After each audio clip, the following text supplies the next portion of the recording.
We have fire. I think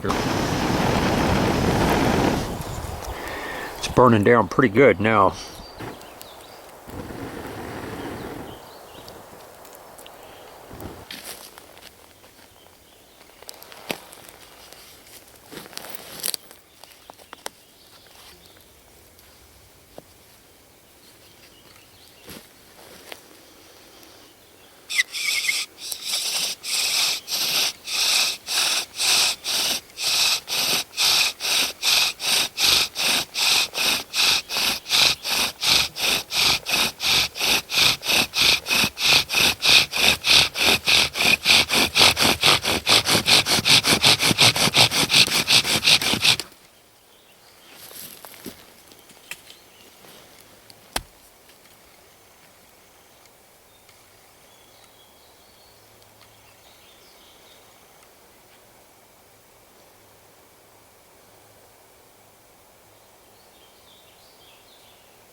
Hello, welcome back to another episode from Pale Horse Survival and Tactical. I'm Bill. I'm glad you could join me. Today I wanted to discuss fire. Fire is one of the most important aspects of survival or bushcrafting, whether it's short-term or long-term.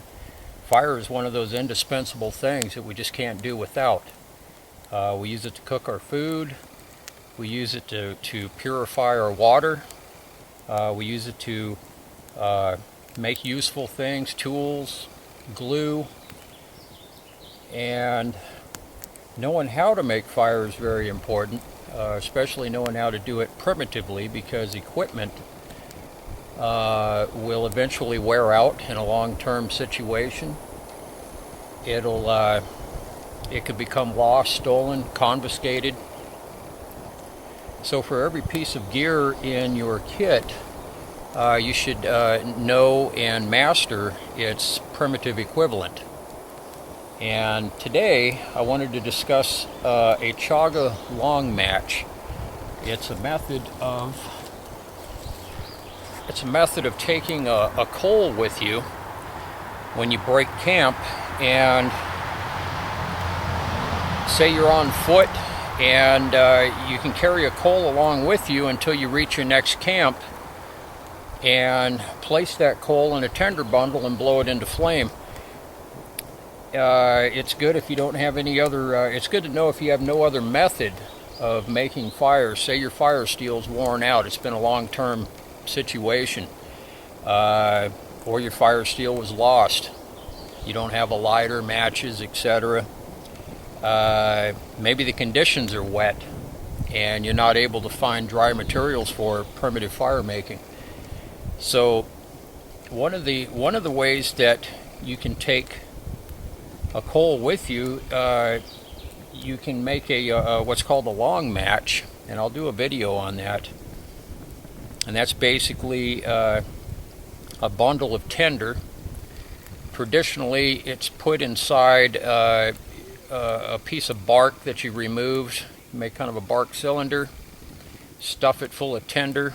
You can tie it up with tree roots or whatever else you can find.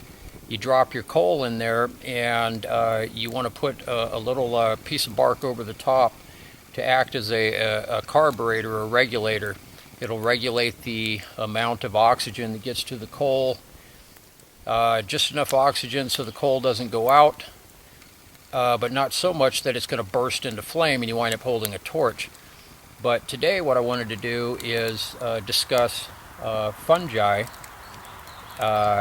in particular fungi that can be used as tinder and as a fire making resource. I have here a piece of chaga. Other fungi that can be used is horsehoof fungus, polypores such as shelf fungi, birch polypore. They have to be dry and dead, or you can harvest them and let them dry out in the sun. They have to be very dry naturally. This is a piece of chaga here, and chaga is also known as tinder fungus. I have a piece of tree root cordage. I bored a little hole through it here, and to use it as a handle. And I'm going to show you why, or a lanyard rather. I'm going to show you why that is in just a little bit here. Stay tuned. Hey, welcome back.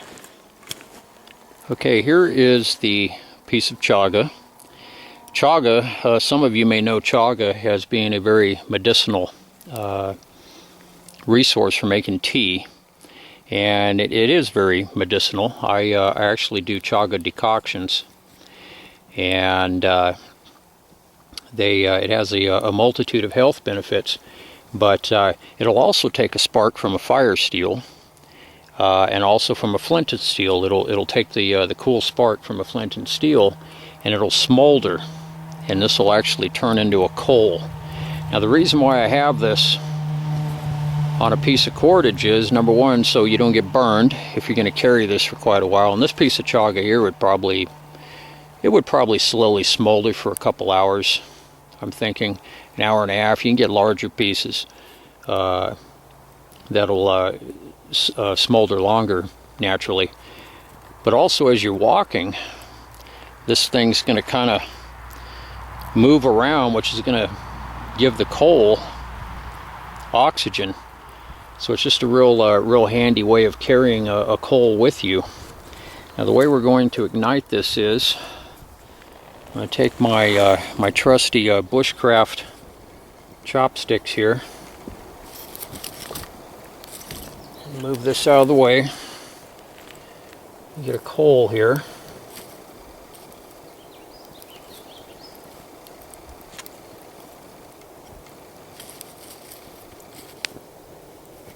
Ooh, that's hot.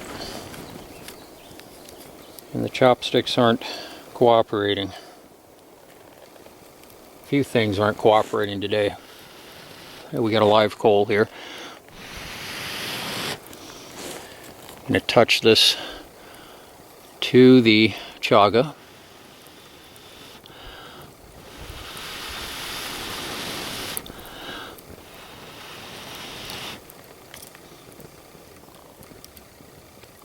Hopefully the camera's picking up that little bit of smoke.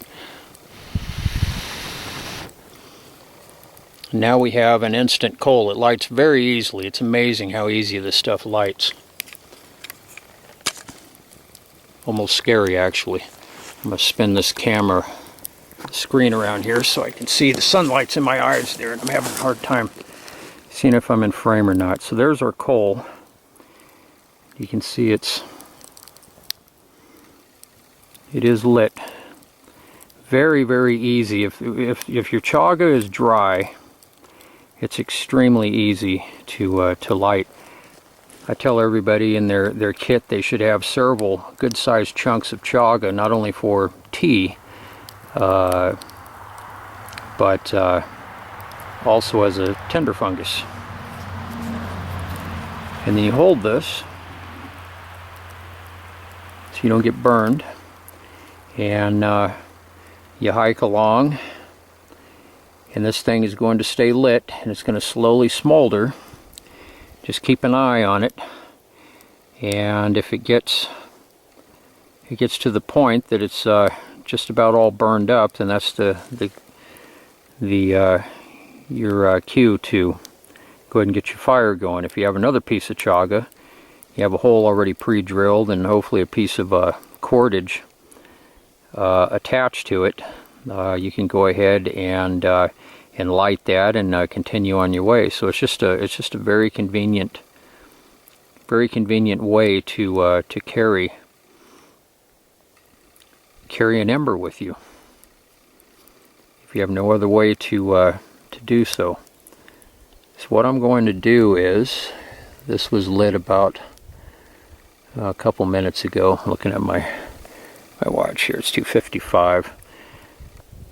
I'm going to go ahead and let this smolder so we can get an idea of approximately how long this will burn for. I'm going to go ahead and let this do its thing, and I'll come back in a while and we'll check the time and see, give us an idea how big this little piece will smolder. So stay tuned, I shall return. Hey, welcome back. This has been going now for about 30 minutes, and it's maybe halfway gone, so I would say to make it probably 45 minutes maybe. But anyways, this is chaga tinder fungus. Hope you enjoyed the video as much as I did making it for you. I hope all of you are having an outstanding day or night, depending on where you're located. And please like, subscribe, and share. And I will see all of you very soon on the next one. Take care. Bye-bye.